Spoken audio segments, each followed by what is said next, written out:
We gon' run it, hit the field, blast off, watch them all fall. This is AFC North Talk. Got me hype, it's about to be a touchdown. Got the Ravens, Steelers, Bengals, and the Browns. Are you listening? It's time to get it hype. Tune in when the season poppin'. Yeah, we going live. Ay, knock them out. Ay, first down, going hard. Yes, indeed. AFC North Talk. Let's go. Ay, AFC North Talk. Welcome to another edition of the AFC North Talk. Here we are, another night, another ranking.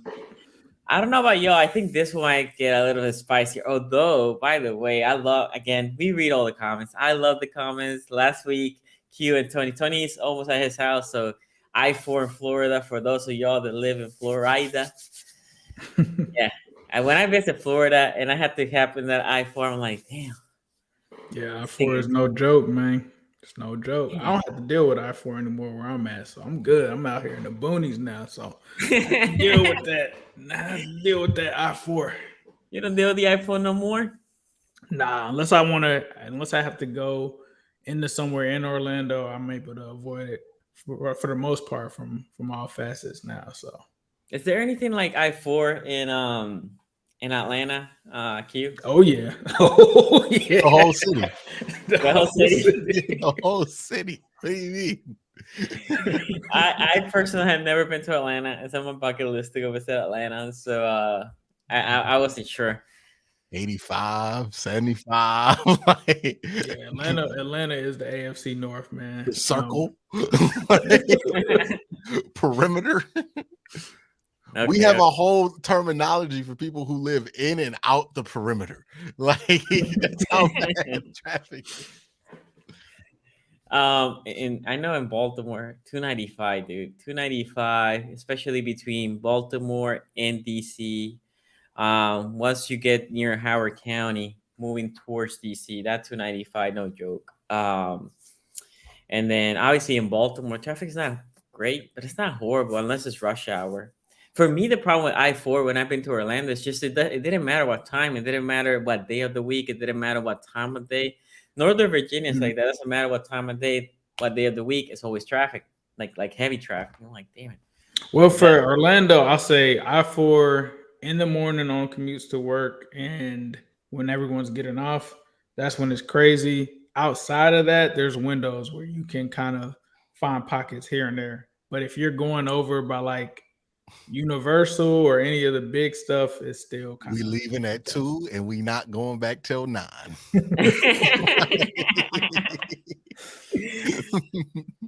I remember as a kid going to Disney World.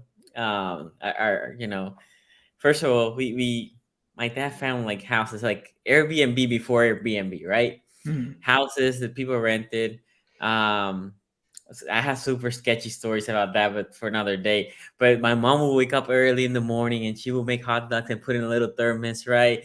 And then when we were like, oh, we're hungry, then we'll find a little shade and my mom would take the thermos, me and my cousin, put the hot dogs in the bread and we're eating and we're like, but I want to, but people are eating like the chicken nuggets and all the ice cream. She's like, no, we don't have money for that. Here's the chicken, here's the hot dog, you eat that. We bring our own little water bottles. Yeah, man. That's how we did our Disney back then. My kids are spoiled now. They're like, I want ice cream. Like, okay, whatever. Let's have ice cream. It's not that bad, right? Yeah. Super chat here. You got hit them with the. We are gonna go to a buffet before we eat, but that is all you are eating today, dog. So fill up. It's gonna be a tough first hour in that hot Florida sun. You better not throw up. You know what I mean? Yeah. Dude, and the other thing is, again, coming from Puerto Rico to Florida and Orlando in the summer, I was dying. And I'm from the Caribbean, like literally coming from the island. Yeah. Dude, that Orlando heat was no joke. They got much more of concrete in Orlando. Yeah. That's the problem, right? Puerto Rico ain't got as much concrete as they do in Florida. That concrete bounce, you can cook eggs off that, man. Yeah. My God, I remember, like, where's the air? Like, I felt like there was no air. I live in Puerto Rico in a corner. I live far from San Juan. So yeah, no city, no high build, none of that. So you feel the breeze from the ocean. And then when I was in Orlando, I felt like, oh my God, it was like suffocating that heat. Like, I'm like, let's leave. Summertime is crazy, and then it rains at like 2:00 every day in the summer. It's stormy rain. Me, I stay inside during the summer. I'm not down there with the tourists. I'm not trying to be in that traffic. Nah, I'm good on that. It's always funny too, because like people from Cleveland, and I'm from Cleveland, so people always be like, "Oh yeah, that weather down south." It's like, nah, it gets inclement here in a different way. Like, you know what I mean? It don't snow for sure, but it do get really hot or rains like crazy. Like it rains insane in the southeast. Like. Like you just get puddles, and you're like, oh, okay, well, I guess it rained today, you know.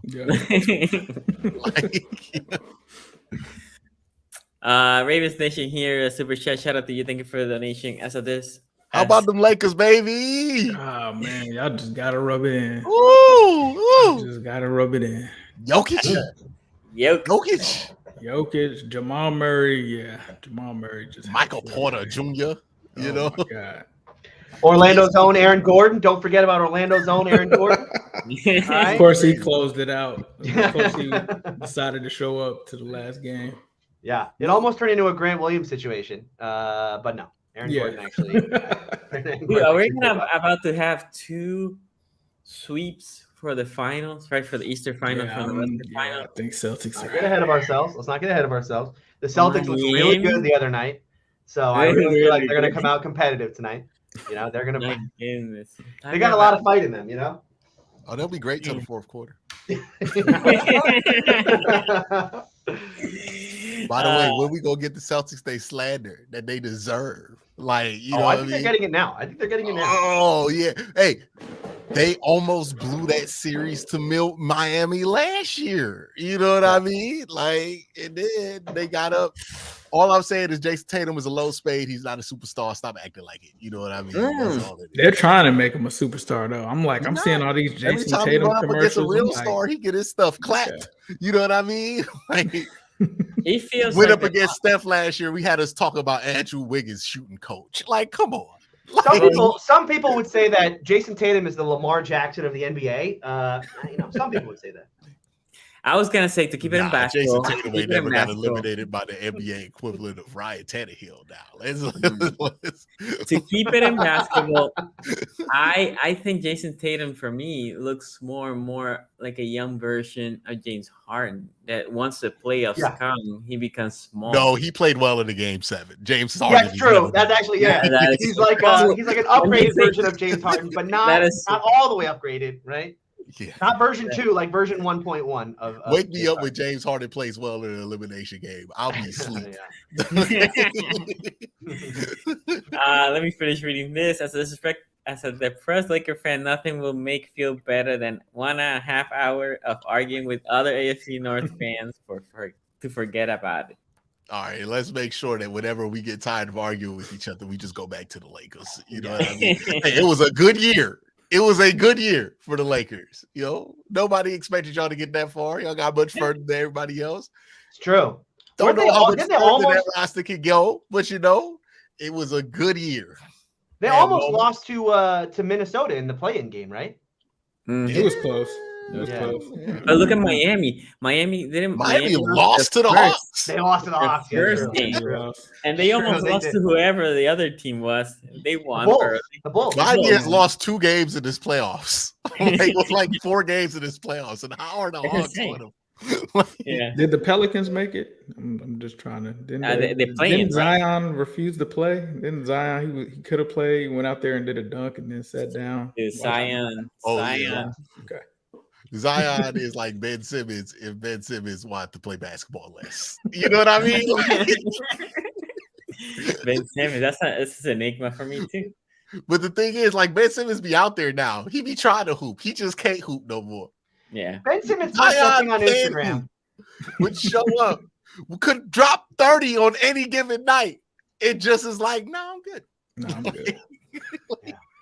He's also like the modern version of Kawhi, because Kawhi is like that. Kawhi's like no, but when Kawhi shows up. Right. No, well the Kawhi thing is a calculated, like that's very modern NBA. Don't stretch yourself. No, this is like Bo Jackson. The playoffs. It's like Bo Jackson on the Raiders. He's like, hey man, if I ain't doing nothing, I'll play football this weekend. Like Kawhi started the whole load management. The load management stuff. Yeah, exactly. I hate him for that. Funny, by the way, you had the wrong mic on. Come on. Yes, you had the wrong mic on. Just in case. Anyway, let's start with this. I feel like this might get spicier than the previous one. Is it working? Yeah, it's working. Yes. Yeah. All right. Sorry. So running back room. And you know, for me, obviously the quarterback, we joke around the room and all that, but from the quarterback that doesn't get off the field, then the receivers, that then you need more depth in those positions, tight ends and so on, right? So we'll do in the defense as well. So the running back room, obviously, there's very few working horses in the NFL for the running back room at this point. So I'll start with you, Tony, because I'm intrigued. Yeah. I'm intrigued. Who are you putting in 4th? 4. Okay, so for me, 1 and 2 are like separated from 3 and 4. It's like 1, 2, then like gap 3, 4, right? 4 for me is the Bengals. I think for me it was just from a starter's perspective. I think I like number 3's starter a little more, although they're very similar. Obviously, you know, the Bengals are going through this thing where this is likely Joe Mixon's last year. He's in a contract year too, right? Yep, there's a well, no, technically he has 2 years left, but most people don't expect the Bengals to renew after this. Okay. Funny money, 2 years. Yeah, right. I was like, he's got 2 years left. A wink. No, but look, there was a lot of talk this offseason about this team going in a different direction with Mixon, and I don't think it's all because of Mixon's play on the field, right? I mean, I don't think anyone's going to sit here and say like Joe Mixon is a bad running back anymore. Certainly he didn't have his best year last year, but some of that's probably just monetary stuff. I think the thing that put number 3 over the top for me is the depth. The problem for the Bengals for me, you guys know I like Chris Evans. The problem for Chris Evans is he's much better as a receiver out of the backfield, but his rep is he's not a great pass blocker, so it's hard to get on the field in that way. They now have Chase Brown, who's likely just going to come in and I think unseat Chris Evans relatively quickly in that way because they lost P. Ryan. So now they have Chase Brown. I like Chase Brown a lot. In fact, I think Chase Brown might be just be the future of this position for the Bengals because I think he's probably underrated between the tackles. I know the thing with him coming out of Illinois is that this is a guy who can replace the P. Ryan reps and he's going to be good out of the backfield. And I actually don't think Joe Mixon was that bad out of the backfield either. The problem for this room, really, from a statistical standpoint, is that they're just not a running team. This is a team that knows where their bread is buttered, and that is, when you get the ball in Joe Burrow's hands. So, I think this will probably be the least quote unquote productive room, but that's not how I'm trying to rank them. I'm trying to rank them literally and from a how are you going to use them and that kind of thing. I think this is not a bad room. I don't think the Bengals are sitting around like we have a really bad running back room. I just like the depth at 3, with my 3rd team better, and I think I like the upside of the starter better with my 3rd team. So that left the Bengals at number 4. Okay, I'll go with you, Ace. So for me, I think I'm in the same boat as Tony with the 1 and 2 and the 3 and 4 kind of thing there. I was thinking about putting the Bengals here because they do have a lot of question marks. I think they have question marks. I would say that they do have depth from that standpoint. If you talk about Chase Brown, Trevion Williams, Chris Evans, all guys that could possibly come in and step in and do something. I don't know if they could be, probably Chase Brown is the only one that could be the lead back. I think Trayvon's had some time doing it. But you know what? I am going to put the Bengals here. I'm not going to be biased. I'm not going to throw it out there. I think the Bengals have a lot to prove, especially with Joe Mixon coming off of a down season. He showed some flashes that he could be that guy, but the run game really struggled last year, especially with the zone concepts. They had to switch back to the gap scheme because it just was not working. I do think Chase Brown, though, is a guy that could come in and do some things.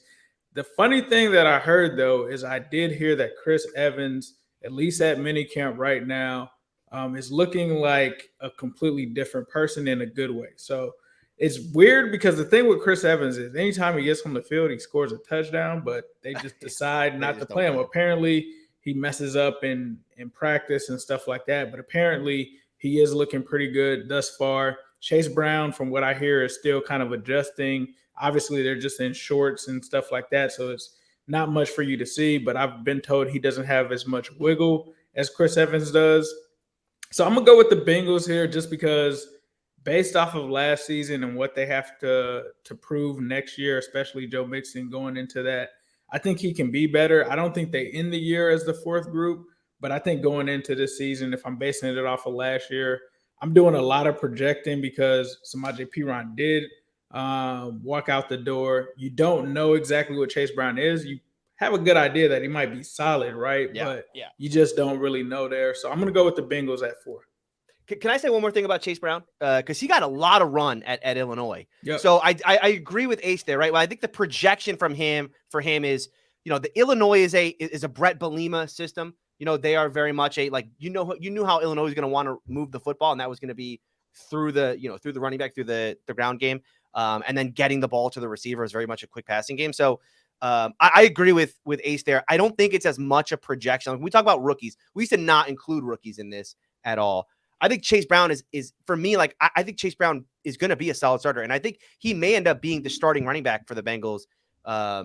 From this point forward, right? Like once they move on from Mixon, I think Brown could very easily just kind of pop in and be the player that they want. Cute. This is the Bengals here. I'm gonna have to put the Bengals here at 5. If you've watched it at 4, but I like at 5. That was a joke we could have made. Okay, go anyway. I mean, was I joking? But no, for real though. Yeah, I'm gonna put the Bengals here at 4. I've never been a huge Joe Mixon fan. I feel like he's not as consistent as you would want him to be throughout his whole career. He's kind of been like that. And I mean, we're talking about a sample size of like 6 years. He's had a couple of years where he's been below 4, including last year, yards per carry. And I don't think that's good at all. Yeah, I'm not up there with him. I don't know much about Chase Brown, to be honest with you. Like I wasn't. Yeah. I haven't had the need at running back to be out here looking at college running back tape, to be honest with you. But if I do compare this with the other team that I have up here, and honestly, I disagree. I don't think it's a 1-2 split kind of thing. I think there's a 1-2-3, and then there's a split, and then there's okay. What one is, in my opinion. Yeah. But we'll see. But yeah, I think there is a little bit of a gap here. I think Joe Mixon, that doesn't move me there, and I don't really know much about who's behind him enough. And I feel better about who everybody else has behind him, more so than who the Bengals have. But that's partly because I just don't know who Chase Brown is. Like maybe Chase Brown's that guy. You know what I mean? Yeah. Maybe Chris Evans turns into that guy. Who knows? But that's where they're at right now. Yeah, I will say this. I had the Bengals too. I thought I was gonna be controversial with the Bengals at 4th, and I was surprised when Tony and Ace. Whoa! Sonny put the Bengals at 4. Here? No, I thought for sure you were gonna put. What a hater! I thought you were gonna put the Steelers at 4. Well, because you are a hater of a certain player at this position in the division. I would say. And I want to point out too to somebody who's mentioned, the Bengals just didn't have a good offensive line. That's why Joe Mixon hasn't had these good numbers. It's like at some point it has to matter that you have Joe Mixon, right? Like Joe Mixon has to get above 4 yards per carry if he wants to be a premium back, even if the offensive line is not great. You can't be a product of the offensive line and then also sell me that you have a premium running back. Premium running back's supposed to be able to make it happen regardless of what's in front of them, not to like a ridiculous amount, right? I'm not saying Derrick Henry got to put up the numbers he does with the trash O-line, but there is an element of, hey, you got to at least get to 4.5. You know what I mean? Or at least, at least a little over 4, yeah. Because to your point there, to your point there, the year before the Browns offensive line really became like a stout number one unit. They got Bill Callahan and all that. I think if you look early on in Nick Chubb's career, he ran for 5 yards a carry. That was before the offensive line really like took the leap. So yeah, they had a decent offensive line in 2018. He had 5.2. 2019, they were terrible, 5 yards per carry. You know what I mean? With like 298 carries. So I mean, a huge sample size of carries. Yeah, exactly. Well, for me, to Q's point, I agree that there's a team, and for me in this rankings, how I see it is there's one team, there's a pretty substantial gap. Then team number 2, there's a gap not that big. Then 3 and 4. And 4 for me was the Bengals. Look, the problem that I see with Mixon is also that as he's getting older, right, that happens with backs. He's still productive, but also the offense, as Tony alluded, they're moving somewhat away from that style, right, of giving the ball to the back. If you think about it, of the 4 teams in our division, the team with the tendency to least run the ball is the Bengals of the 4 of us, right? Tommy's just gonna hurt Mixon. Running backs, I mean, J.K. Dobbins for the Baltimore Ravens has talked about, like, to get in the groove, sometimes he wants the ball more. And I'm sure that's true for most backs. So then when you don't get the ball as much, because, I mean, they have elite weapons on the outside, right, throughout the offensive and the receivers and so on, it's going to happen, right? So I agree with Q. Mixon sometimes his name carries more than his production, or at least it has. And even though people will say the offensive line, which is true, it's not a deterrent on the offensive line. At the same time, with the amount of receivers that the Bengals have and how good and potent that offensive is, the passing game, I will say this though, because we're kind of overlooking what he did in the passing game. Like last year, because of the cover 2, he did have like 60 receptions. Yeah. He was like the 3rd leading receiver or something like that. Yeah. In targets and stuff like that, because people were playing the 2-high shell. So in our offense, you got to have a running back that can catch for sure. Yeah, no, I agree. I remember the Bengals killing a lot of people with the flat, right? Even P. Ryan had a lot of catches on the flat. But my point is, on the carries side, yes. On the receiving, I think he's underrated as a pass catcher. But as on the rushing side, having as good of the passing game that the Bengals have, right? And as teams are playing them a little bit more back because of the scare of those teams, right? Like the Steelers, Browns, and Ravens, you play them closer to the line of scrimmage versus with the Bengals, you play them more away from the line of scrimmage. You will think, right, with Mixon, he will have more space to run, especially if you can break that first line of the D-line. Mm-hmm. But anyway, I have them on 4th. I think the 3rd team, I think, oh my God. You just like their starter more. You just really like their starter more. Yeah. And that's fine. Yeah. You're just a big fan of their starter. Yeah. Okay, go Tony. Go with 3. Yeah, 3 for me is the Steelers as well. And I think Steelers fans are going to be upset that I didn't put the Steelers higher on this list, because I know Steelers fans are really, really high on Najee. I'm higher than fans of this show or people in the super chats and comments of this show are on Najee, right? I mean, all the Trent Richardson jokes from last year. They're wrong. Was that fans or was that people on the show that were saying that? Well, it started with fans, and then it like everything, like every comment in chat, it becomes a part of this show. And it's something we have to talk about. Look, Najee Harris, I think, I've been a fan of his game going all the way back to college. I still think he is going to become a good back in this league, right? I mean, this is like the Deshaun Watson. Like, I think there's still a good running back in there somewhere. Obviously, last year was not, from a statistical perspective, not an ideal Najee Harris season. Not the year 2 bounce. And all they say to me is like, but he did 1,000 yards rushing. He has 1,000 yards. Yeah. Well, because we went like forever without having a 1,000-yard rusher between Le'Veon and 17 Najee, games. Yeah. I mean, he got there. He got there. All right. I'm saying, like, should we move the bar now? With inflation. Well, look, I'm not you guys know me. We've had arguments about this on the show. I'm not a raw yards guy. I'm much more like, whether it's yards per carry or EPA per play or some other metric than raw yards. But here's the thing with Najee. Because in the second half of the year, look, obviously the first half of the year, I think there are two problems for Najee. One, he was hurt, but I think more than that, he was just he didn't play like the kind of running back who Najee Harris needs to be, which is a between the tackles, ground and pound style of runner. He didn't play like that. He wanted to do is like tiptoe around guys. It all culminated in that play against the Eagles, the third down, where, he just kind of stopped. Awful play, but he turned it around in the second half of the year. The problem is, if you look at his numbers in the second half of the year, right? I mean, I think he went from like 3.5 yards per carry in the first half of the year to like 4.1 yards per carry in the second half of the year, right? He played much better football. I think every Steeler fan would say, like, Najee Harris in the second half of the year became the kind of player that we had hoped he did. But from a statistical standpoint, it never came through, right? It never really showed out. I was like, oh, he's going to be a top back, right? I mean, Steeler fans want you to believe that Najee Harris could be a top 10, top 5 running back in the National Football League. I'm not sure that that's ever going to be the case, quite honestly, with Najee. And the big reason for it, he does not break big plays. And this is not a problem that it became a problem in the National Football League. This is a problem going back to Alabama. He's just his breakaway percentage last year, meaning the percentage of runs that he had of 10 yards or more, was like 13%. That's like the second worst number in the league with runners around his attempts. So he had 270 attempts last year, so a ton of attempts. 13% breakaway percentage is awful. I mean, you compare that to Jaylen Warren in his own backfield, behind his own offensive line, because Steeler fans were telling me, oh, Tony, you're wrong on Najee. It's the offensive line. Now that they got the offensive line going, Najee's going to have this breakout year. And I hope you're right, Steeler fans.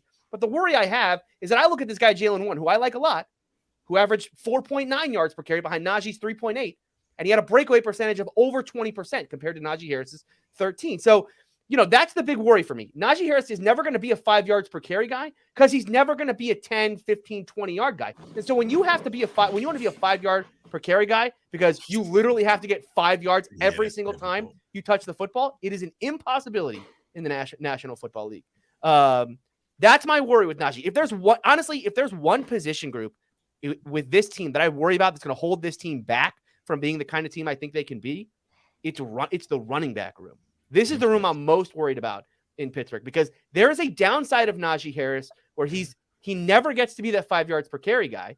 And then you're stuck with like 4. You better be damn consistent on it. You better be converting on third down like crazy if you're going to have a guy who is not capable of getting breakaway runs. That's the problem for me with Najee. But here's the other thing about this room. I love Jaylen Warren. You guys know, going back to training camp last year, I'm a Jaylen Warren guy. Always have been, always will be. He's in my pantheon of players who probably won't be in the league in 2 years, but I will always love them with Duck Hodges and James Pierre. Jaylen Warren is that guy for me. I love this kid. Love the way he runs. He is a, head down, no nonsense style of runner. He's a smaller, roly-poly guy. Very, very elusive. So for me, this is my number 3 team. Who's our skipper? Yeah, exactly. XFL first team All Pro this year. You know what I mean? Like, hey, look, Tony better get a job with the Brahmas. You know what I mean? Listen, I know how to pick them. Devontae Scott over there. I don't want to be like a toot my own horn guy, but I would be a very good scout for the XFL. He's gotten a couple of them. You know what I mean? He's gotten a couple of them. I think Sean Davis was over there. No, I will. And you know what? I'm going to break out a take that I had last year. I broke this out in training camp last year. I said it on my podcast. I'll break it out again. I think there's a possibility that Jaylen Warren is a starting running back for the Pittsburgh Steelers by the end of 2023. So Tony, here's from Super Chef from Jimmy. Yeah. Najee Harris has poster of Nick Chubb above his bed. I mean, I don't even. Yeah, okay. Hey, Nick Chubb is better than Najee Harris right now. Right now. No, this is the year Nick Chubb falls off a cliff. Yes. Gotta happen at some point. It's gotta happen at some point. So I think for this one, I thought about the Steelers here. Najee Harris, as Tony has mentioned it. I think Najee Harris and Mixon are pretty close based off of the season that they had last season. Jaylen Warren, I think, is the guy, like Tony said. Anytime you see him get into the game, it's like, who is that guy? Why isn't he getting more snaps? The fall off, I think, comes to like the Anthony McFarland kind of part of it, right? Because it's like he was the guy that they cut. We thought he was going to be something. They brought him back. You don't really know what you have there, but I do think that because of certain factors with the Steelers, that they're going to be a better run team in the next season. With them bringing in the tight end, I think he's going to be like a fifth offensive lineman for them. They upgraded with Broderick Jones. He's going to be able to do some things. So I think Najee could take a step. So because of that, I'm going to put the Ravens here at third. And here's why. I think that Dobbins and Gus Edwards are great running backs. They can't stay healthy. They can't stay. How many seasons have these guys finished in the last 2 or 3 years? And you got a brand new offense coming in there. It's not going to be the Greg Roman offense anymore. I think J.K. Dobbins is obviously the better back of the two. Can he, continue to go into that pace that he's had? I think that he can. It's just, can he stay healthy? He hasn't been able to stay healthy the last couple of seasons as being the lead dog. Gus Edwards, he hasn't stayed healthy either. Can they stay healthy in 2023? I guess we're going into. We'll have to see. And will they adjust to this new offense? That's not going to – you have to be careful what you wish for. Before the Greg Roman offense was Lamar-based options and stuff like that, I don't know if this offense is really going to be that. You'll still have some of that there, but I don't think the emphasis on running the ball is going to be the same, especially with the new receivers there. Cute. The question with the Ravens is, do you count the leading rusher for them the last 4 years? You're talking about the running back room. Cute. Running back room. He's the leading rusher for not 1 year, not 2, 3, 4 years. He's been the leading rusher there. It's not the best running game. It's the best running back room. Is he not in the room? He leads the team in rushing yards every year. When they do Is he in the meetings? We're not going to do this. He's not in the meetings. Hey, Is he in the meeting? Whatever happened to 2 position players? Like, he's a 2 position player. Like, if he led the team in tackles and we talk about linebackers, I'm not supposed to mention that? Well, Like, listen. You're saying if this was the NFC East North talk, will we count, their quarterback Jalen Hurts in the running back room? has he led the team in rushing in 4 years, the last 4 years? If that was the case, I would think that, it factors in. I don't know how you have a conversations about the Ravens' ability to run football and you don't factor in the guy who's led them in rushing yards for 4 straight years. Oh, I love this so much. I mean, if you factor that, then y'all know about a Lamar hater. I think he can throw the ball. They might go to 1. If we're including Lamar in this discussion, I think they go to 1 on my list too. Exactly. Yeah, they're easily a 1. I don't go to 1. You know what I mean? Well, they go to 1. No, they go to 1. Lamar's numbers And it's not even his close. numbers ain't been the It's not even same, close. since like the last couple of years as a runner. 2K room. That's 2K minimum room. Yeah, you gotta have we gotta have the conversation about this though. Like, what am I supposed to do with that? Like not only did he lead them in rushing yards last year, he led them in carries. He was hurt half the year. Well, but they split carries between like 4 guys. I think he led the team in carries 2 years in a row. Yeah, but who the big Drake dog? isn't there anymore. It was like 112 Lamar Jackson, 92 Gus Edwards. Like it wasn't even close. He led the league. He had to have led the team in carries the year before because that was the year they had like Le'Veon and all the they had like a rotating back of just nobody. The guy that used to be Freeman. Donta Freeman carries last year. I forgot. They went and got like the top fantasy running backs from 2016. I'm just saying, like, I'm not even trying to be messy about it, but like, yo, So who's your 3? Who's your 3? This is what I'm asking the question for. I'm like, I don't know who to put here. I'm not including Lamar in this. No, I'm not putting Lamar is not in the conversation when we're talking. No.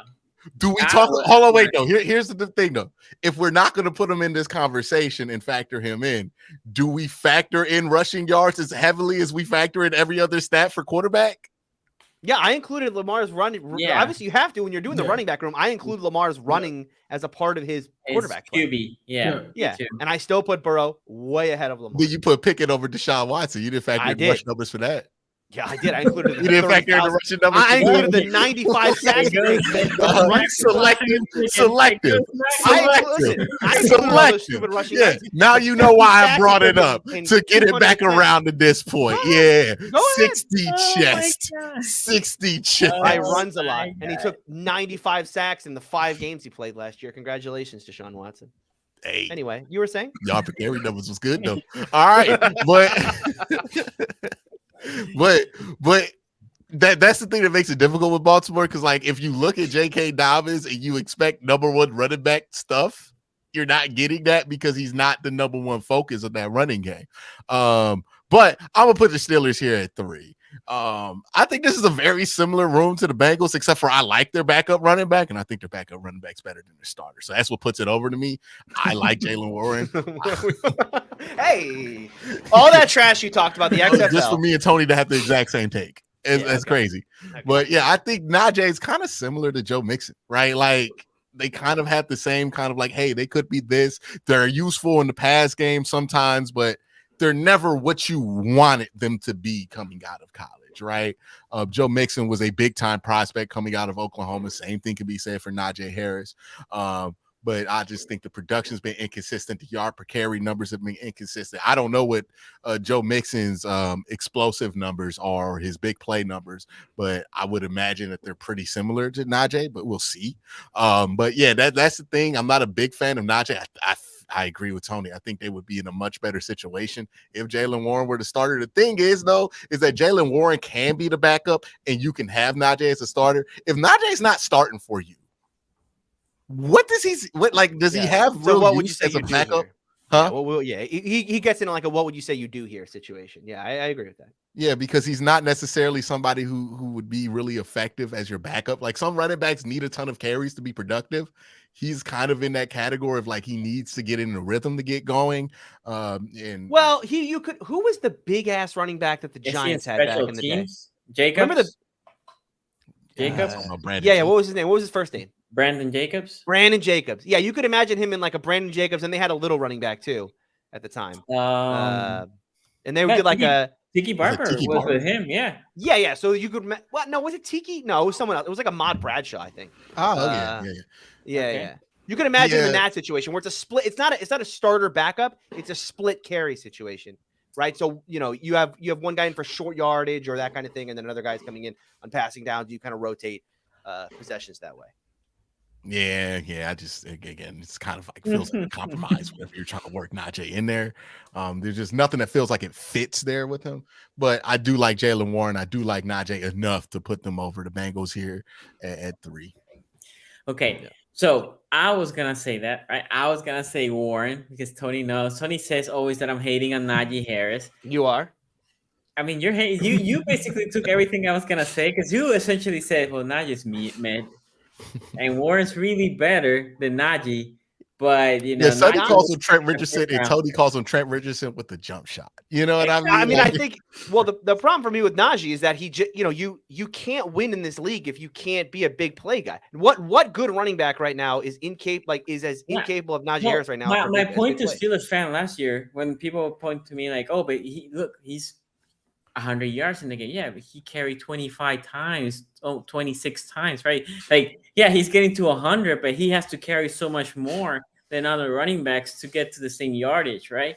And when I played the Steelers, I saw Warren, and I was like, this dude, like is harder to get than Najee. And the thing with Najee is Najee for me moves in slow-mo, but he's so strong that it's hard to bring down, right?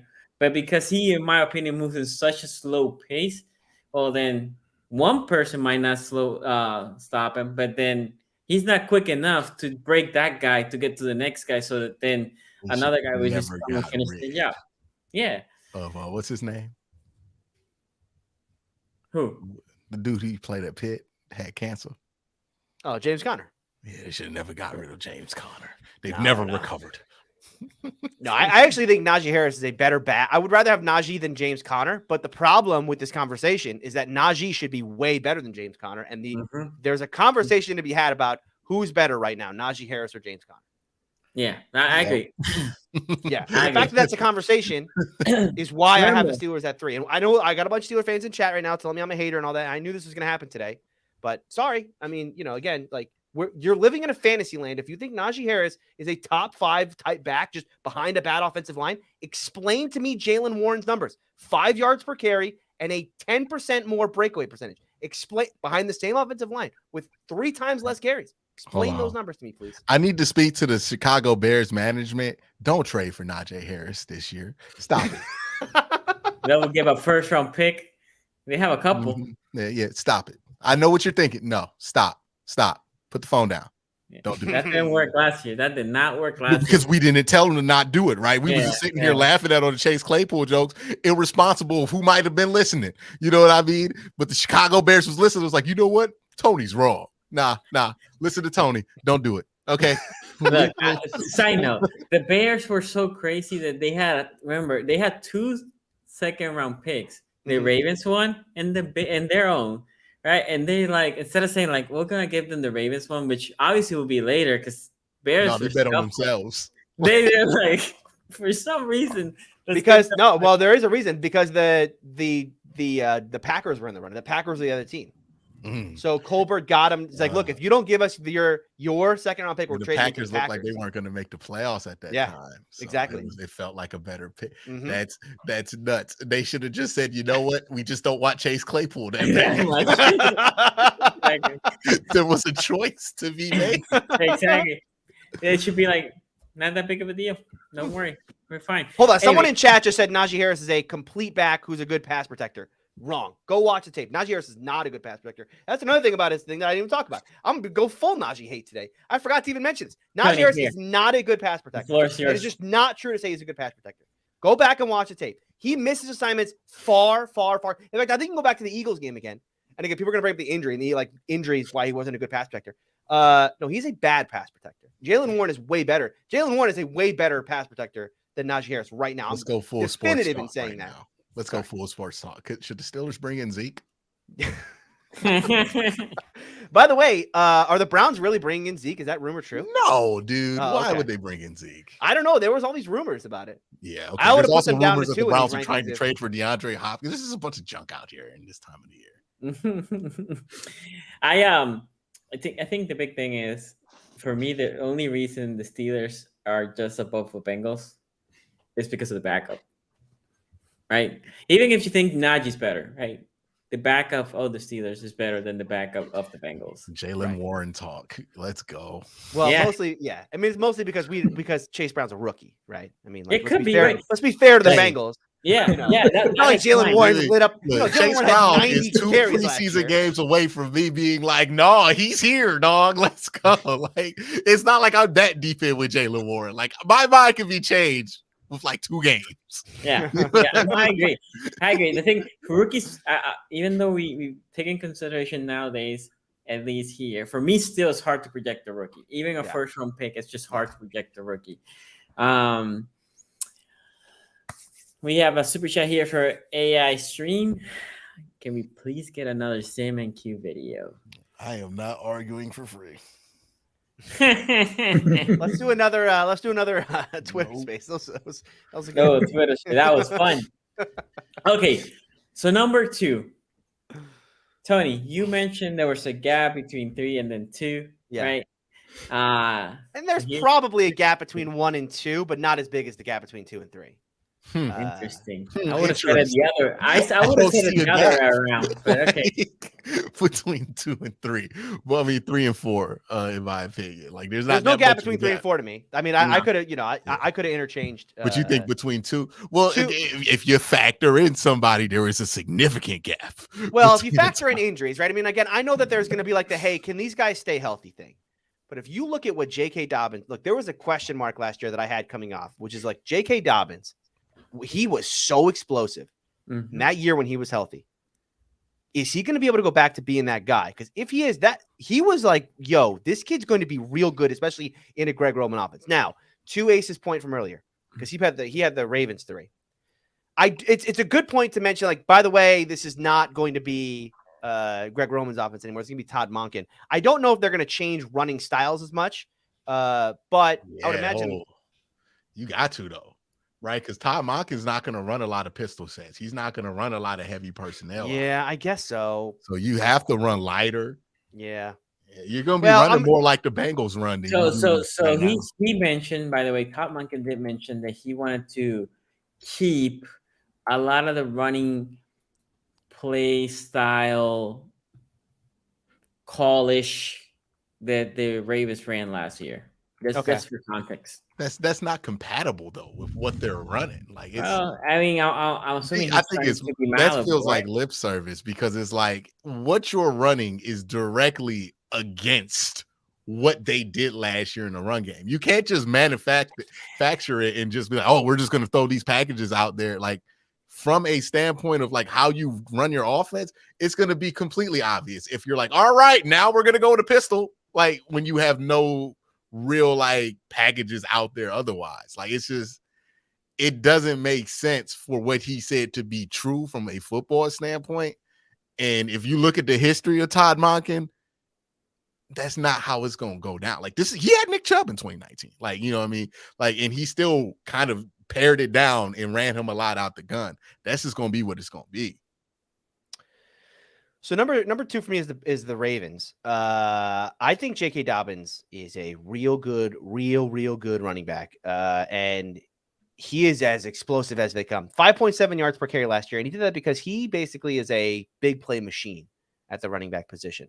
I talked about Najee Harris's breakaway percentage, 13%. Do you guys know what J.K. Dobbins' breakaway percentage was last year? Does anyone want to throw a number out there just to guess 26. what they think? 75. 75%. 75% of his runs go for 15 yards or more, or 10 yards or more. He would have had more than 500 yards. No, I think he's probably in the 40s. Yeah, it's 40%. 40% of his runs. Yeah, 40% of his runs. How bad is that Najee number? Yeah, exactly. No, what's average? It's the worst in the league. Najee Harris is the second worst in the league for his. That's what I said. It's the second worst breakaway percentage in national football. You asked what was the average? This got to be like 20. Yeah, let me look at that. I'll pull that up real quick. But I think look, they got a real running game. The problem is, can these guys stay healthy? Yeah, I mean that was a problem. I think we probably artificially put this group lower than we should have last year, because that's when the real question marks were, right? I watched J.K. Dobbins play pretty much the entire season, like once he got healthy, and same thing with Gus. I think Gus Edwards had like 2 games that he missed in the middle of the year, but then was healthy all the way through the end, right? So I'm not going to like penalize these guys because they had season-long injuries a year ago. I think at this point, I'm pretty safe in saying, okay, those injuries are behind them now. And I think from a perspective of like, how much did the knee injury affect either of these players? Certainly play on the field last year, they were pretty good. So I have them 2 though. Look, there's an argument to be made. I hope none of you make it. There is an argument to be made that this is a deeper room than our number 1. Yeah, this is a deeper room. It is a deeper room. But here's the argument. I'm going to make this. I made this argument last week. I'm going to make this argument a lot of times on this show. If you have the best player at a position and your argument is, well, what if that guy gets hurt? To me, that's a bad argument. Like, if that guy gets hurt, they're screwed. Everybody's screwed. If you have a great player at a position, that's true on quarterbacks, right? And the rest of the position, it all depends. But for me, what the number 1 guy is, if the number 1 guy we're talking versus the number 1 of the second team, if the number 1 of the first team is a all-pro guy and the number 1 of the second team is just, I don't know, Pro Bowler maybe, then yes, then that's a gap. Yeah, right. I get what you're saying. There has to be a history of injury there too. Like, if we're talking about a guy who never has gotten injured a lot, we can't just magically throw in, well, if he gets injured, it's just like, well, it hasn't happened yet. That is also fair. Like it's going to happen. And 2 is like, if we're talking about TJ Watt versus Myles Garrett and you like the Steelers' depth better and you rank the Steelers higher than them because of that, fair, 100% fair. But like, by the way, the numbers on breakaway percentage, by the way, I'm eyeballing it here, but it looks like the average is mid-20s to mid to upper 20s. Who's number 1 in that category? Number 1 in breakaway category was Kenneth Walker III. Yeah, he was beasting last year. Tony, we got to put a limit on carries, right? what I did. I was 50%. I put a 50% of carry, 50% of 349. Kenneth Walker. The Gus made it in the list. Gus on breakaway percentage. Yeah. Not based on rushing attempts. Hold on, let me go back to Baltimore. Gus Edwards' breakaway percentage was 26.8. Okay. Wow. Yeah. Okay. Yeah. He's about league average. Yeah. So again, and like the reason why I'm bringing this up is because there's a meta in the league right now that says that running the football is bad, right? Because on like an EPA per play, like the percentage chance of you having a big play in the passing game is far greater than in the running game. So players in the running game who can have this kind of explosions, kind of game breakingness is becoming more and more in vogue in the league. That's why like Travis Etienne's of the world are first round picks. That's why I bring this up. And it's why I think, J.K. Dobbins is such a good back for what Baltimore wants to do offensively. Okay, Ace. Yeah, my bad, man. J.K. Dobbins just took out the Wi-Fi. He was like, what slander is this if you put me third? I'm going with the Steelers here. And one of the things that I mentioned is talking about the identity of this team. I think it's going to shift back, especially under Kenny Pickett, which they showed last season once he took over, that they're going to be more of a running team. There's a stat out there that says, I think it's rushing success for weeks 10 through 17. Steelers were third. So when they started to run the ball with that offense, they were able to be more successful. They were able to be in games. And I think that's what they're going to do to keep Kenny in these games. They're going to run the ball. They're going to bring in those 2 tight end sets. They're going to use Najee Harris, who I think, running behind a bad line, you still should have, some decent numbers, which I think Najee has done, right? But the averages have just been bad, right? Like he's still gotten to 1,000 yards. He still has, done things in the passing game as we've seen, but he's had a terrible offensive line. Now they bring these other guys in. I expect them to at least take a step forward, especially with that tight end that they have there. That's, like I said before, 6 offensive linemen. So I think that they take a step forward. I'm worried about the rest of the room, but this is mostly bent on Najee finally being able to take a step forward because I think Jalen Warren's on his heels. I think this is, if he can't do it this season, I think that's when they start to look at, denying or not exercising the 5th-year option. That's when you start to get to that situation where it's like, okay, this just isn't working. So I think that the recipe that they're looking at based off of what they did in the last year with Kenny Pickett and what they'll probably do going forward, I think will be a heavy dose of Najee Harris and Jalen Warren. The depth is what I'm worried about, but Najee hasn't shown that he's really suffered from any injuries, which is kind of surprising considering how those Alabama running backs are when they get into the league. So I think they're going to take a step forward, and I have to go with them here at number 2. Can I add on one thing onto that? Because it's a good point that the Steelers running game at the end of last season was very, very good. I think that in EPA per play, to just add on to your football success rate, they were 4th in EPA per play from a running perspective. So they actually were, to Najee's credit. I know the numbers weren't there from a yards per carry, but they were very efficient. Well, he got 4.0. He got up from he got right at the 4.0. He got to the 4. He got to 4 in the second half of last season. But to the point of hey, Warren's on Najee's heels. There was a rumor at the bye week last year that they were going to bench. They were ready to make that switch. Yeah. And then that's why, Najee comes out in the second half of the year, looks like a different player, just wants to run everybody over. So he played much better in the second half of last season. So yeah, just want to throw that out there. Anyway, Sonny. Sorry. For me, it's the Ravens. Sorry. I got thrown up there.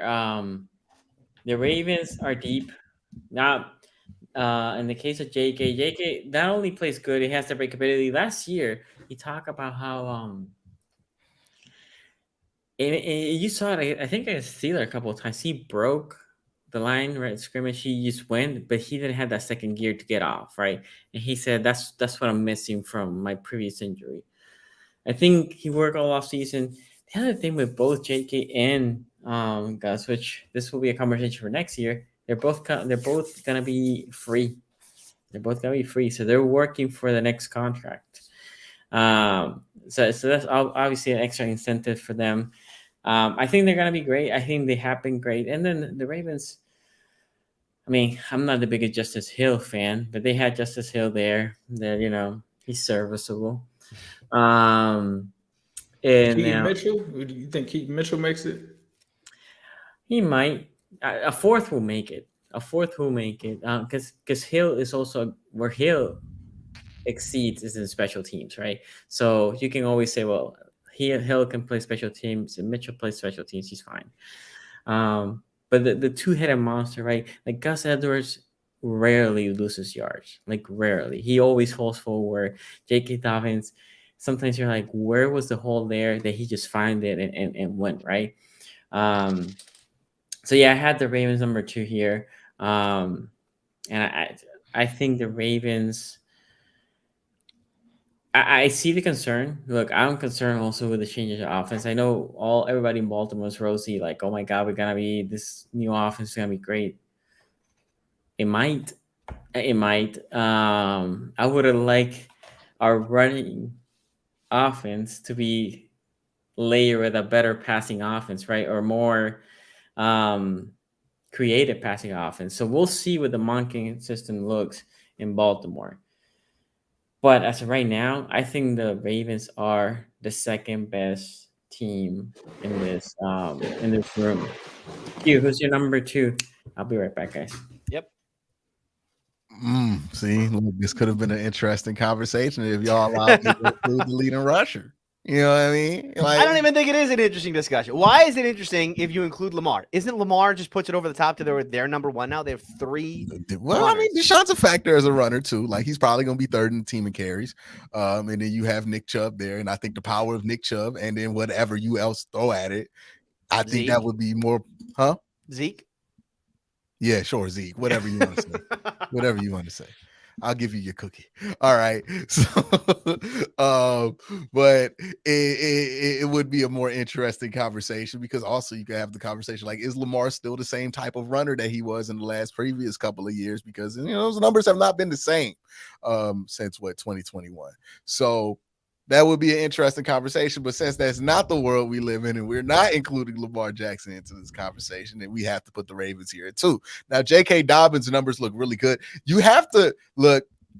He played against a minor league defense last year in the Cleveland Browns, where he had like 9 yards per carry in that game. That game has to be discounted a little bit because that's not the normal in the NFL. But if you take that game out, well, I think he's still at like 4.5 to 5. Like, he's close up there. So it's still a really good number. He's a good running back. I think, the Ravens' number 1 running back is really going to be the second most important one. Then you have they do not still have Kenyon Drake on the roster. What am I looking at over here? But no, their 3rd guy is Justice Hill. Justice Hill and Gus Edwards. Gus Edwards is actually the 3rd guy, and then it's Justice Hill, who is really a special teamer, and then whoever is after that is there. I do have real questions about this run game's change from Greg Roman to Todd Monken, because we're assuming a lot of good things are going to happen because of Todd Monken. And I don't know if Todd Monken carries that level of credibility in his work in the NFL to where you can just assume it's going to be all right. You got Todd Monken, right? I just don't feel that way about him. And even if you look at Georgia, those run games were never as dominant as they should have been, given what Georgia had on that offensive side of the ball. So even we're looking at college, those run games kind of suffered. Nick Chubb did well when he was there, but by average, it was one of his worst seasons of his career, where he only averaged 5 yards per carry and not higher than 5. And that's Nick Chubb we're talking about, behind what was a bad offensive line. And I have more questions than answers about the Ravens, but if I'm comparing them to the other rooms, honestly, I'm low-key kind of factoring in Lamar to this conversation, because it's the only reason they're 2, if we're factoring these things. If not, I would put the Steelers at 2. Really? If Lamar just weren't on this team entirely, I would probably put the Steelers at 2 here.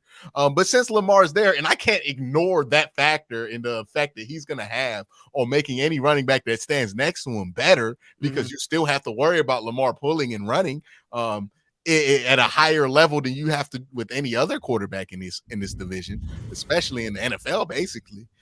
Maybe Justin Fields is at that point too, where you would have to worry about him. Yeah. And maybe even Jalen and Tyler Huntley. Yeah, and Tyler Huntley. Well, too. let's relax. Let's take it easy. Take it. I'm surprised you didn't say Kenny Pickett. Take a walk. Take a walk, sir. Well, I'm looking at the playoff numbers right now because one of the things about JK is that he did put up good numbers in that playoff game in a game where like no one was respecting Tyler Huntley in his past. You know who put up better numbers? Who's that? You know who put up better numbers? Sam Hubbard had like 99. Oh, well, yeah. I mean, outside of 99 yards per carry, dog. What are we talking about? It was a decent play. It was a decent play in his part. It did.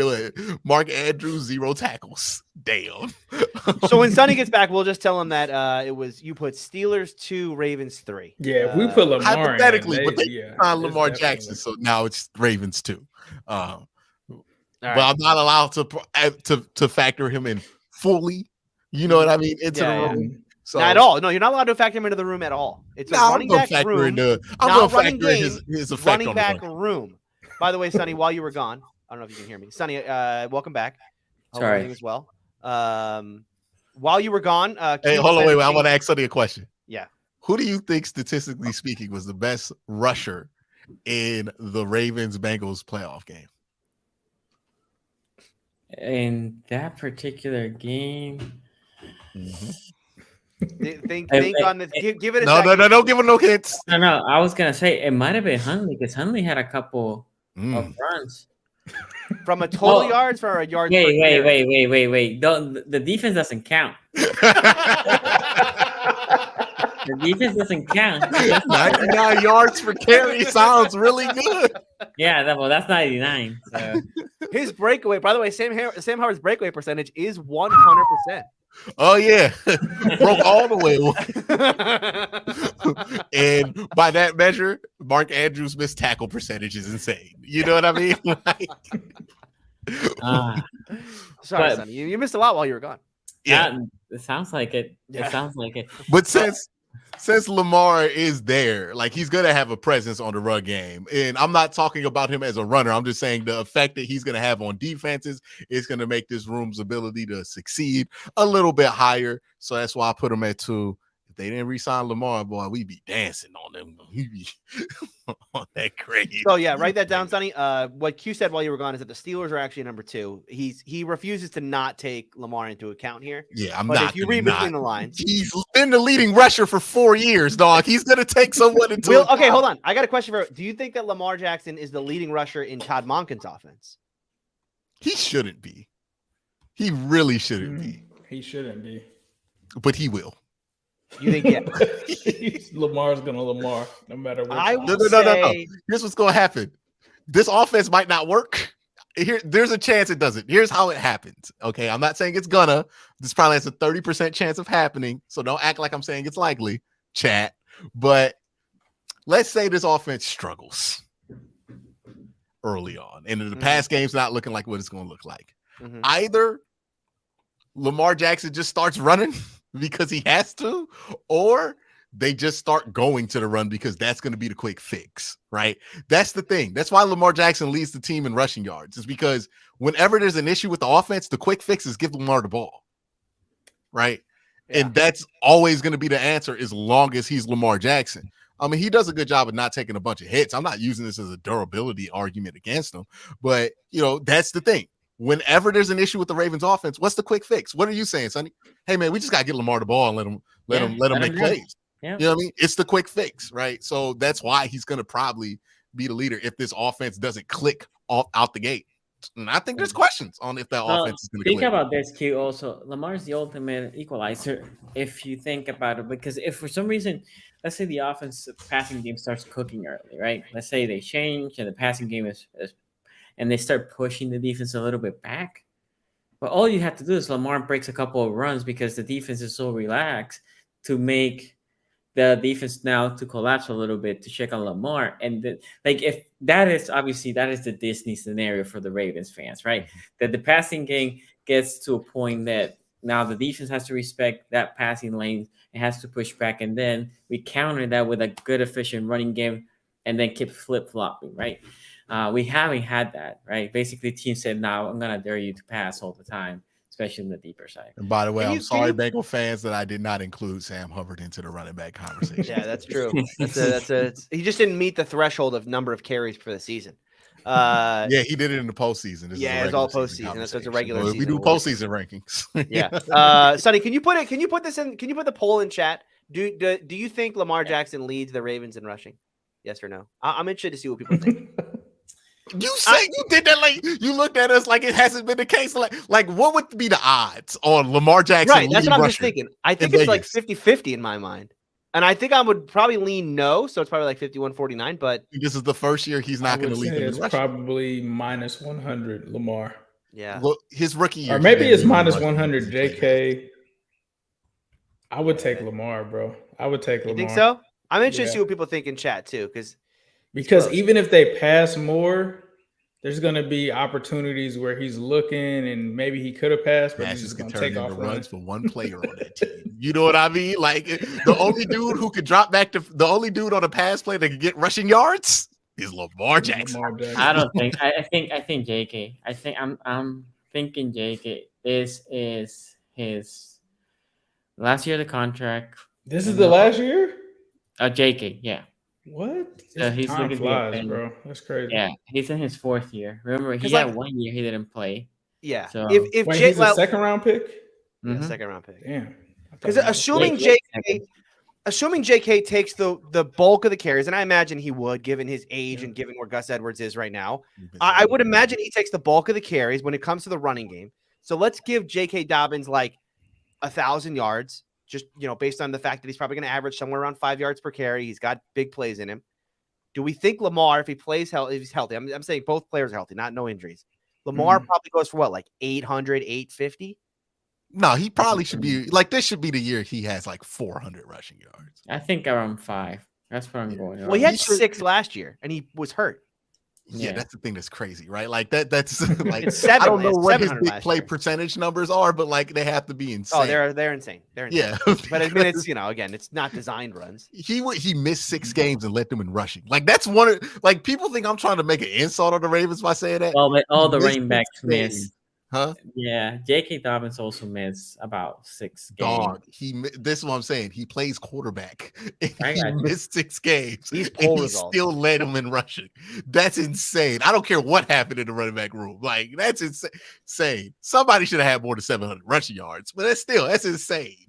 Here's he Noah got Stone's 700. opinion. Because he could have had Ravens- 1,000 very easily. He's back. Oh, I forgot he's back. He was back last week. No. Nova Stone, Ravens gonna have 2 1K rushes. LJ gonna get 1,500. Something That's went crazy. wrong if you got Plus. 1,500 yards in the timeout. Yeah. Like that's not. You should not root for that. Yeah, I don't Nah, know. Do y'all not know about Todd Bakken? Like 2 1,000-yard rushers is crazy in his Nah, offense. I actually Mhm. again I think 500 around 500 because what's gonna happen with Lamar, or at least what I see, I actually don't think Todd will have a lot of design runs for Lamar, but it will be more like Lamar. Look, what I want is, let's say there's 3 routes, right? So you're gonna look bang, bang, bang, and if you don't see anybody, don't wait with the ball. That's how you got hurt, right? Lamar has gotten hurt waiting in the pocket to see anybody gets open. So there's 1, there's 2, there's 3. You can go back to number 1, but at that point, if you don't see anybody and you have space, you see the thing with Lamar Jackson, the thing that people don't understand with Lamar Jackson is he doesn't look to run as much as, in my opinion, he should. He runs on the signs runs, but there's some times that he's just scouting the field and there's screen in front of him.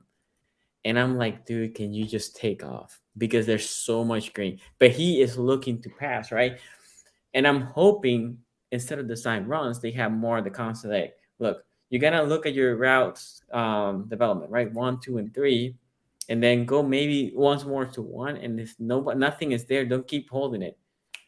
If there's green, you take off instead of having this designed runs. I think that is the approach that they should have with him. It's like LeBron shooting those 3s in the 4th. It's like you can just take it to the rack, dog. Like you ain't gotta do it. You ain't gotta prove to us that you Steph Curry. You ain't gotta be Pat Mahomes, dog. You think Todd Bakken's going to see Lamar Jackson run and be like, man, he reminds me of Stetson Bennett. Mm-hmm. Exactly. Dude, I saw that picture of Stetson Bennett. And I'm like, damn, this is their future. If you ever want to know The how Saints, good the Georgia Saints is. quarterback, I don't know who that was, but he had a crazy crazy photo shoot, and I was like, Really? I didn't glad see that is not my quarterback. If you ever want to know how good Georgia was, Stetson Bennett won 2 national championships, back to back. Or should have won 3, to be honest with you. Well, was the Saints quarterback the guy from TCU, Ace? Max, what was his name? Max Duggan? The guy from I don't know. It was somebody on the Saints. Oh, okay. Oh, no. It wasn't him. It was some dude from Purdue. I think you're thinking of Max Duggan. Yeah, no, Max Duggan. Jake Haener. Jake Haener. Oh, Jake Haener's not a bad viral player. with his photo shoot. All right. Duggan got drafted by the those photos Chargers. out. He went to the Duggan got Chargers. cut? Tony. Ooh. Wait, Duggan. ain't that the same team? No, the Rams got both the best quarterbacks in this draft went to LA. Crazy. What in the world is this photo shoot? What am I looking at? Is that the Jake Haener one? where he's Dude, like what leaking? in the world am I looking at? That's not my Is an quarterback. NFL quarterback? No. I need to look at this. We're gonna find out he got cut. Can you share? Oh my goodness gracious. Look at I'll put it in the private chat. Wait, Jake Haener? Yeah, put it in the private I put it in the private Photo chat. shoot. Yeah. What is he doing? Did he? Oh my Oh, god. no. We can't show this. We can't. Yeah, I mean, I think you can show it. I mean, it's it's I think we're Pictures good. We like don't need to show Addy. the chat. That's that, man. crazy. Just go check it out, man. now it Yeah. gets worse as you scroll down. Yeah, it gets Someone worse. saying do Just a screen share it, just put it up so chat can see what we're talking about. Look at these photos. You want me to screen share? I mean, is he Hey, this look like Chase Claypool's Instagram. Okay, hold on. Oh my god. Okay. Hey, Hey, somebody get this. us to Chicago. Okay, let me share this. This look like an actor took headshots to be like, I could play football player. it's like Jake Haener thinks he's a male model. I mean, this is Zoolander shit. Mm-hmm. He's trying out for Friday Night Lights, the remake. Like, Okay, here it is. Okay, so there's one. This is incredible.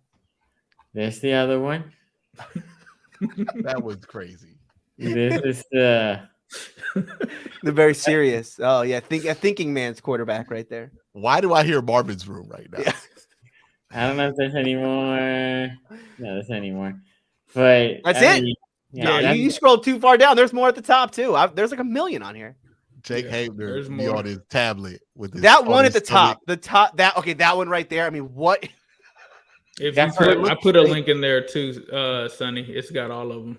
Okay, hold on. Let me. The whole thread, man. The very top one. That one's my We favorite. don't one. need more. No, we don't need more. You're right. Yeah, You're we're right. good, we're We don't good. need more. We're We're good, good. We're good. We're Jake. Oh Haener. my God! Yes, there's more. That's right. What was this thinking? Oh my god. I can't wait till he gets sacked. In the preseason. In the preseason. Oh my god. He's I'm gonna about to be a watch them meme. Saints preseason games. You know, What if he ends up being good, bro? What if he ends up? I refuse. I would. Oh my goodness. I refuse. Yeah, I got to find a new sport at that point. Okay. Absolutely not. All right. Like, you know who So- need to bring out of retirement? Vontez Perfect. Do your thing, dog. Wow. Let him loose. I have a question for y'all. What TB is he talking about here? Tom Brady. Tom Brady. He just became the minority owner of the Raiders. Oh, GOAT owner. That's right. Goat That's right. owner. I don't Goat. think you want to compare him to Michael Jordan when it Yeah, comes Michael to Jordan sucks. I don't think that's a good I think comp. that's what he's saying. He's saying, unlike Yeah, well, it doesn't MJ. take much. It wouldn't take much for him to pass Jordan as It an would owner. take 2 playoff appearances. Right. But he does own the Raiders, so let's not get ahead of ourselves. And Yeah, it's I Jimmy mean- G. Is that like is he playing like mind games with Jimmy G? Like now I'm Yeah, the owner. yes, Oh, yes, I he like is. that. Now Yeah, you're owner. Yes, he is. He's about the Kwame Brown, Jimmy G. You know what I mean? Remember all those days that Michael Jordan used to do the Kwame? Oh, Brady is playing 4D chess. I just realized that connection. He's like, you think you me, you'll never be me. Professor Chaos here says Lamar sees the open field and hears in the back of his head people calling him running back, not a QB. Yep, he does. He does. still wants to he still prove it. remembers. Yep. Yep.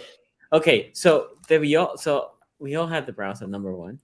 We all had almost the exact By the same way, rankings. I think best only the best defense against Lamar Jackson is that, right? Like the only deviation of ranking here was Ace. Ace I had- thought the running backs were gonna be more spicy. yeah.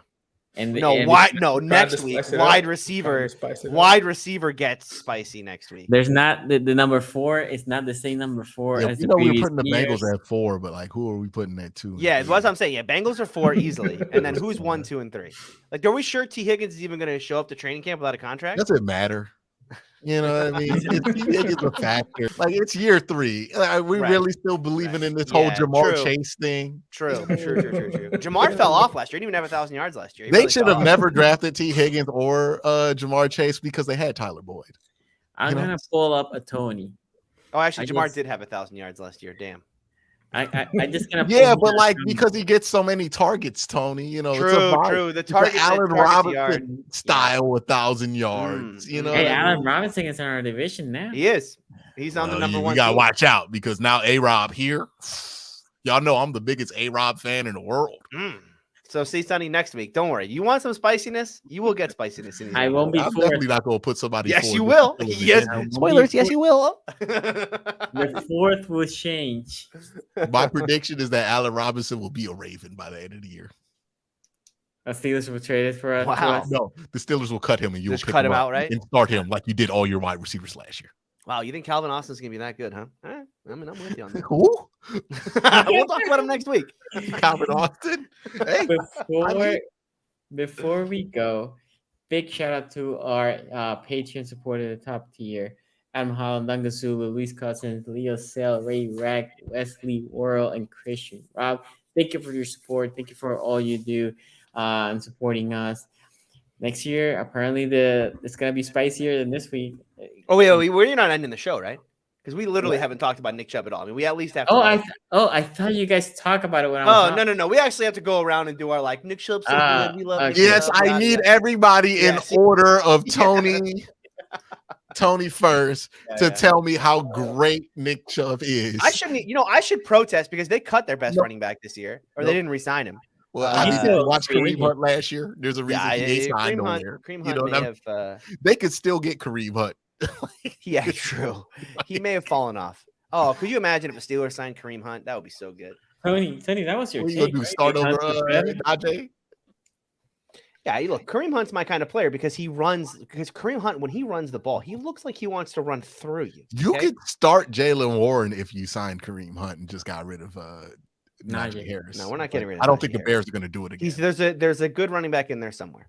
Yeah, there's a good wide receiver in Chase Claypool somewhere. Yeah, no, there's not. That 1 year. No, there's not.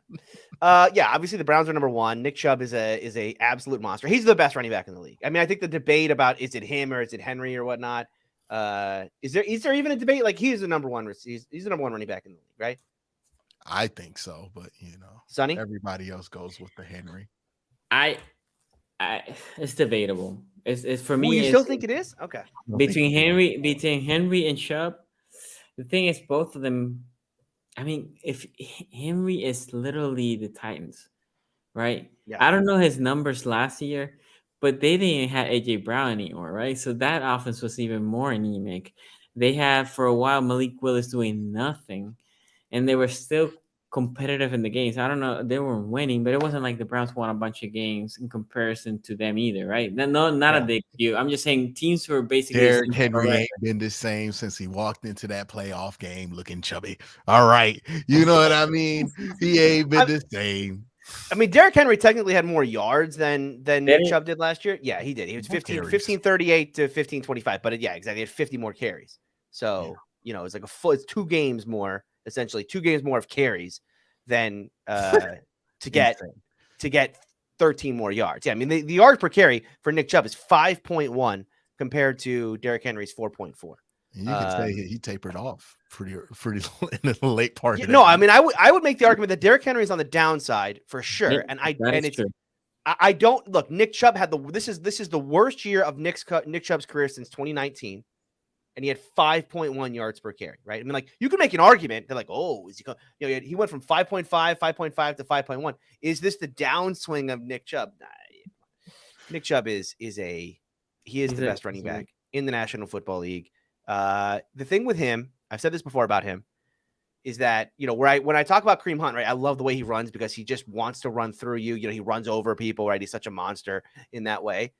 Nick Chubb runs the same way, right? It's just he makes it look effortless. Whereas with Kareem Hunt, he looks like a guy who's like ready to just take someone out. Chubb's doing the exact same thing and even better than what Hunt's doing, but he's doing it in such an effortless way. Chubb is what the Steelers fan thought Najee Harris was gonna be. All right, chill out. All right, let's relax. All right, we did that segment. All right, now we're gonna relax. But yeah, I don't even look. Here's the thing. Here's how good Nick Chubb is. I didn't even do any research before the show about who their backups are. I think their backup might just be Jerome Ford and the guy from UCLA that I forget his name, Felton or whatever. He don't even play running back Johnson, right? Huh? No, Dearness Johnson's not on the roster anymore. No, it's like Jerome Kelly, and then there's Demetric Felton. Yeah, I agree. It doesn't matter. Who cares? Nick Chubb's getting most of the carries. Nick Chubb. If Nick Chubb gets hurt, now they're screwed if Nick Chubb gets hurt. If Nick Chubb goes down, they have problems. You go sign Kareem Hunt off the street and not run the ball that much. You know who had problems last year? The Steelers. You know why? Because TJ Watt got hurt, right? I mean, like, when the best player at a position gets hurt, it's a problem. So yeah, I mean, the Browns are one. Yeah, Browns have won easily, right?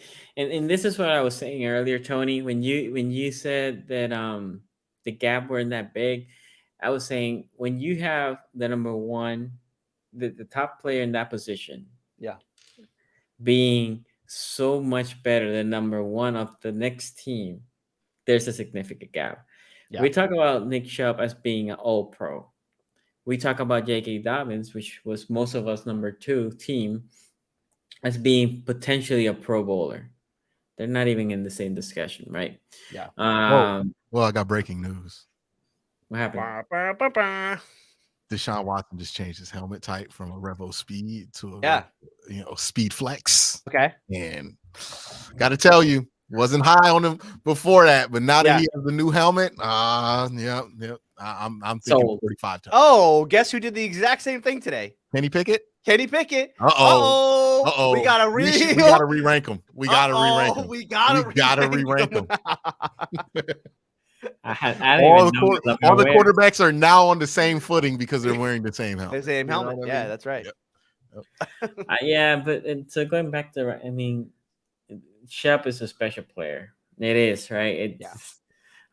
Which again, it will allow the passing on. So in the case of Watson, he has to leverage that Chubb is such a great player. It helps that passing game. So yeah, Nick Chubb is amazing, and then clear number 1. So the Browns take this. Yeah, and I would assume Ace had the Browns one. Yeah, he had. He's with me here in Florida. We are having a massive storm right now, and when that happens, your internet goes down. It's a lot of fun. By the way, so this is the overall ranking. The Browns number 1, Ravens number 2, Steelers number 3, and Bengals number 4. And the overall rankings, which are not weighted, right? So basically taking quarterback and running back with the same value, which we know they're not the same or equal value. The Ravens currently are the best team. Mm-hmm. Browns are second, just a tiny behind the Ravens, 0.12. They're Bengals and 4 Steelers. Wow. So, Bengals are going to finish 3rd in the division. I did say that last week. I said Steelers are finishing second. It's only 2 positions. So, we still need a bunch of other positions, but after 2 positions. No, I like my Steelers chances. Let's keep in mind, we have only gone through the Bengals' weaknesses here, right? Quarterback and running back. Yeah, true. It gets way worse for them. Or gets way better, like offensive line. Next week is receiver, and then we have the offensive line to finish the offense before we move. No, tight end. Oh, that's right. That's tight. Yeah. I mean, you better want to rank tight end, my friend. Tight end in my life. Tight ends are. Now, you did bring up a good point about having a great depth at the position. You can rank it even if you have a player who's in the neighborhood of, Travis Kelce, right? Was he last year? He used to be. I thought he got evicted. I thought he got it. Well, he got an eviction notice. I don't know that he's not evicted yet. The eviction process takes a long time. Like he one more funky check away from being out of there, right? Like, you know what I mean? He had a good year last year. But another team in this division, very deep. Another ocean at tight end. And by the way, put some respect on Connor Hayward's name. All right. Warn everyone. Jordan Atkins. I don't stop it now. I know we're not about to disrespect Jordan Atkins. You know what I mean? And he's the reason why the Bears didn't, or why the Texans didn't have the number 1 overall pick, because 2 touchdowns, put up work in that game. Jordan Atkins. We'll be back next week with the wide receiver ranking. Until then, thank you, everybody. Make sure you like and subscribe. We'll see you next Ravens number 4, and spoiler. And every